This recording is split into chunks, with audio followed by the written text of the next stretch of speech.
স্যাঁতস্যাঁতে শ্যাওলা এখন আর জঞ্জাল নয়। সমুদ্রের নোনা জল থেকে তুলে আনা কালচে পিচ্ছিলে স্তূপ দেখলেই হয়তো নাক সিটকান অনেকে। অথচ অবহেলিত এই জলজ উদ্ভিদই পুষ্টিগুণে ভরপুর এক অনন্য সুপারফুড এবং বিশ্বজুড়ে 5 স্টার রেস্টুরেন্টের দামি খাবারের প্রধান আকর্ষণ। একে ঘিরেই চলছে কোটি টাকার বিশাল শিল্প। পুকুরের ক্ষতিকর শ্যাওলা বা সায়ানোব্যাকটেরিয়ার সাথে এর আকাশ পাতাল তফাৎ।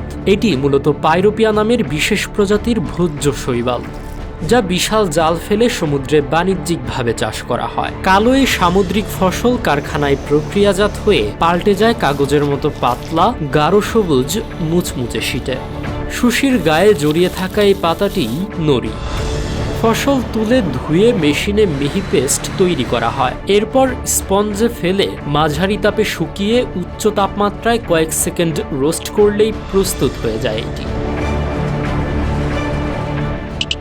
আমাদের ভিডিওগুলো ভোলা থেকে দেখছেন জাহিদ হাসান শান্ত, ঢাকা থেকে দেখছেন সানজিদ হোসেন সায়েম, জিহাদ দেখছেন চর্ণআবাদ থেকে, ফয়সাল মাহমুদ সাগর দেখছেন ডেমরা থেকে এবং মানিকগঞ্জ থেকে দেখছেন অর্ণব। আপনি কোথা থেকে দেখছেন তা জানিয়ে দিন কমেন্ট বক্সে। মাত্র 10 থেকে 15 ক্যালোরির এই খাবারে থাকে গরুর মাংসের সমতুল্য 30 থেকে 50% বিশুদ্ধ প্রোটিন। একটি পাতায় মেটায় সারাদিনের 70% আয়োডিনের চাহিদা। জাপান, কোরিয়া ও চীন এই 3 দেশই পুরো বিশ্বের 95% যোগানের উৎস।